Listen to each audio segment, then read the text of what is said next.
So my name is Daniel.T. This is my pseudo name for all kinds of developer conference, and my real name is Daniel as well. So, and if you really like my speech, so please remember, I'm the Audit lead and the co-founder at Verilog Solutions. What is Verilog Solutions? We are a Web3 security company covering smart contract security, consensus security, and we also provide OPSEC security for the Web3 economics. And if you don't like my speech, then I'm just a random Twitter shit poster. I post a lot on Twitter, so you can follow me on Twitter as well. So today, I'm going to talk about this. First, I'm going to talk about what are the fundamental difference between the Web 2 and the Web3 security. And second, I'm going to talk about how current the Web3 security works.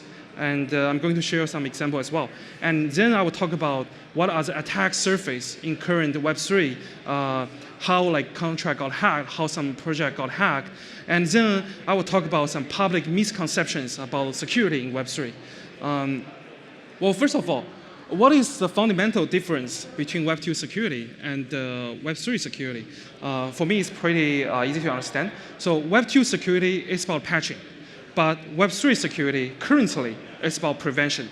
But what it means, if you are running a traditional web app, or if you have a phone app, and once your client side got hacked, probably you will ask your security engineer or risk management engineer to quickly check what's happening in the database, what's happening in the front end. And you quickly send out the bug fix and fixing this bug quickly and roll back the database. But due to the immutability of the blockchain network, in Web3, if a hack actually happened, it's immutable. You can never roll back a blockchain, even if you have a Vitalik. So the Web3 security is more about preventing things happen beforehand. That's just currently. I hope there are more and more a more aggressive approach to protect Web3, but currently it's more on the prevention side. And how current Web3 security works? I generally separate this into 3 different stages. Well, before the project launch, most teams, they don't want to open source their code because they worry about their opponent copy their code. They don't want others to know the security within their design. So they hire smart contract auditing service, for example us over there, to give auditing service before the project launch. And after the project launch, usually within the 1 to 2 months, they will launch on the Daniel.T programs. Basically, a bunch of white hat hackers checking out your code. There are Immutify, Hack and Proof, and Sherlock. They are currently some trending Daniel.T platforms. And after a couple months or during this period of time, they started, most project teams started launching the monitoring service, which is over here. I picked the wrong color, but mostly Photon Network, Open Zeppelin Defenders, and Tenderly or other Dual Analytics to check out what's going on in my smart contracts. And this is basically one cycle of the security in current Web3 projects. But the problem is, projects change very fast. If I'm running a decentralized exchange, if I'm running a lending protocol, I need to constantly shipping out new features. I need to constantly shipping out and adjusting new parameters. So in reality, each of the new update, each of the new project shipping, you should been through the previous steps. First, smart contract auditing before the launch, and then Daniel.T, and then updating monitoring service.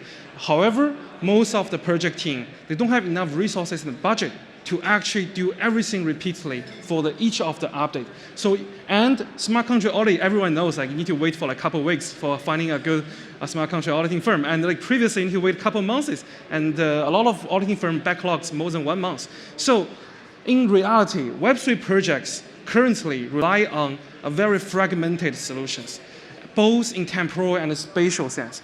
Basically, it means you need to, it's not continuous. And each of time is very fragmented. There's no systematic way or standard way of doing such thing.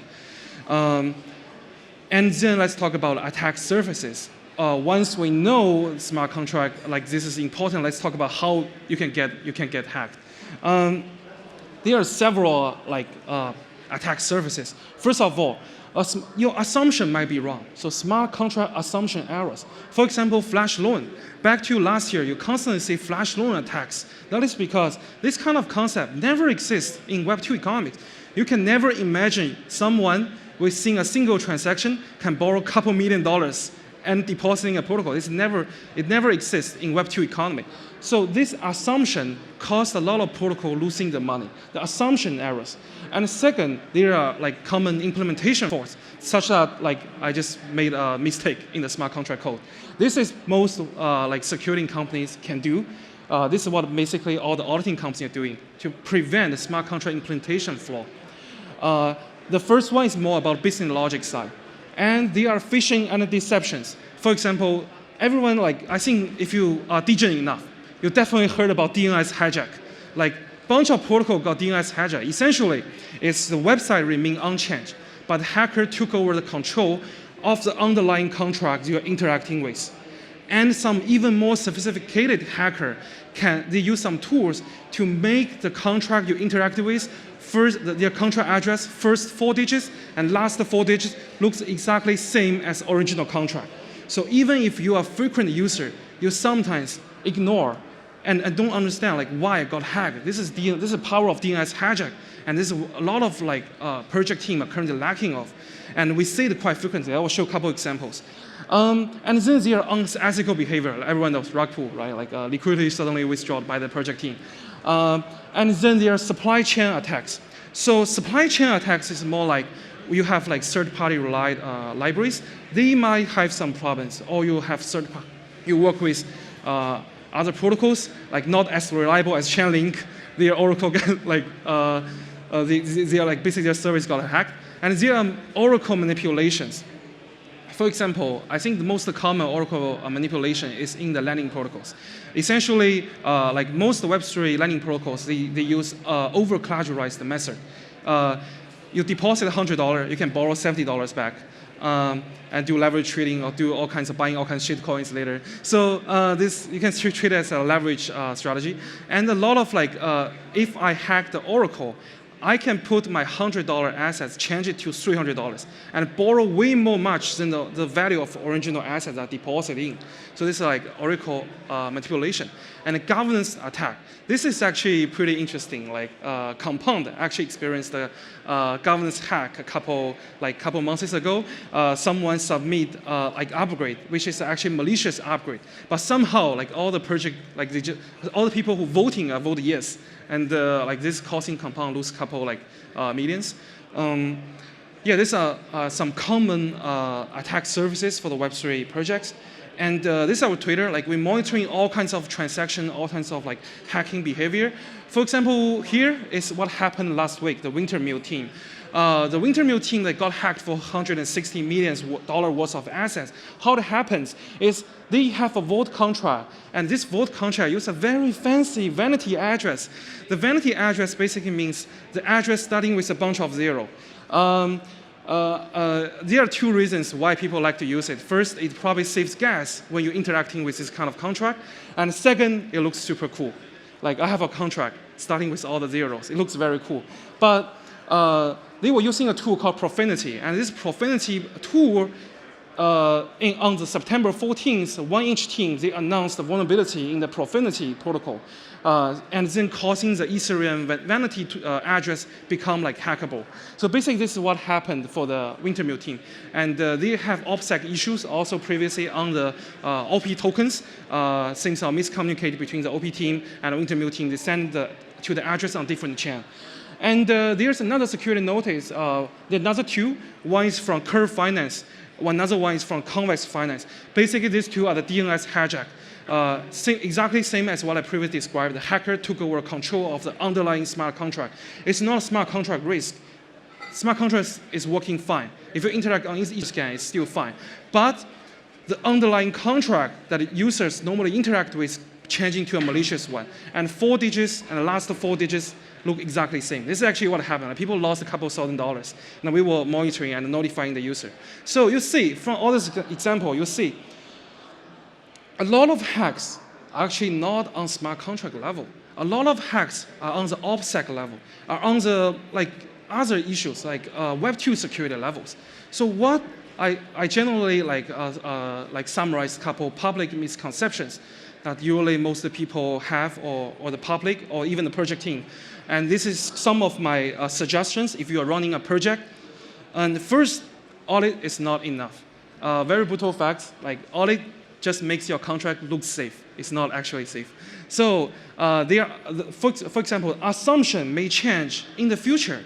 Like in the future, there might be some interesting lending protocol or interesting DEX that has like different features, and it may cause your current assumption business model basically fatigue. And there are also third-party library liabilities in your code. It's basically unavoidable. And a lot of hacks are off-chain or even social engineered. For example, Ronin Network and the Harmony Bridge. Let everyone in your team knows that like don't click random email. Like if someone sends you a job offer, it might be North Korean hackers. Well, this actually happened for the Ronin Network and Harmony Bridge. Second, I feel most Web3 projects right now lack of traditional Web2 security. For example, check your Cloudflare whether your DNS is properly protected, and also launching your website on IPFS and create the ENS, update your IPFS link to your ENS. So even under critical situation or DNS hijack actually happened, users still have a safe way to interact with contract. For example, what Curve did is they have their IPFS smart contract, IPFS website on their ENS record, and people can interact with their IPFS link to withdraw the fund or temporarily like getting resolved. And second, three, I think everyone is talking about form verification. Form verification is this, form verifications are, like form verification of all kinds of like things. But the problem is, essentially form verification is a mathematical model. You have the input output of your contract. You basically build a mathematical model for your function or for your product, and you define some rules or what we say pre-assumptions. What's going on here? Essentially, form verification is just one of the testing methods. And the usage of form verification is currently not enough. I strongly suggest if you are a project team, study, and you are a project engineer, security engineer, study a bit of form verification and how to make it more perfect. But I think form verification's value is currently being overrated because essentially it's just one of the testing tools. It's similar to fuzzy, it's even probably a different coverage of fuzzy testing or unit tests. But it's good to have it. But form verification is not auto verification. Don't treat it as click a button, it will run. A lot of VC currently have this misconception. Form verification is just like click a button, it will run, and check, and give you feedback. No, you have to properly set all kinds of rules. And fourth, cryptographic technologies utilization doesn't mean it automatically secure. I think everyone knows this. For example, the Profinity use a bunch of like cryptographic method, cryptographic like solutions, but still, simplicity is the best. Using like the most publicly used tools is actually the best strategy. Don't make it too overcomplicated or make it too fancy. You may have exploits that you actually don't know. For example, the Wintermute team lost 160 million. And the next thing is security should be a continuous process rather than a one-time deal. That's how we work with our project, with most of our clients. Like we have continuous service agreement with them. Security, like you also should have your internal security team to have a perspective on the second side. Current auditing service are more like a one-time deal. It's one-off, but project need to keep evolving and their assumption keep changing. So that's why continuous service is very important if you are running a security-related product. And then next, security cannot be perfect. You have to balance your team's energy, resources, and time on security. There's no perfect solution or one-stop shop for making security perfect. There's no magic tools. Basically, you can run this like all kinds of tools run and make it secure. There are a couple like automation tools like Slicer and a bunch of others, but they are not perfect. They sometimes give you false positive information. But having them is good, it's a plus. But you should also have your internal security team, and you should know, like sometimes, like for example, deployer shouldn't be the developer, like this kind of common understandings. You have separate people who are managing the operation and communicate back and forth with developers. And last thing, very important, Ronin network hack, Harmony network hack actually all caused by the developers made the mistake and click their job offers. Who doesn't like job offers, right? So just click the button, but you don't know. Behind, it's actually North Korean hackers may say injected some like scripts, checking your typing, checking your copy-paste history, and even they have multi-sig wallet that dedicated voting power to one of the address, making the entire multi-sig wallet become useless. So smart contract developers, security engineers, educate yourself like constantly with up-to-date security and having security training internally. As engineer, maybe I'm sometimes too proud of I'm a security engineer. I often don't want to hear others to teach me about what is security. I always think I'm the one who knows the best, but no. You should constantly have some workshop internally about how security works and invite some security professionals to explain what is common and most common hacks. For example, currently a lot of hacks are not on the smart contract level.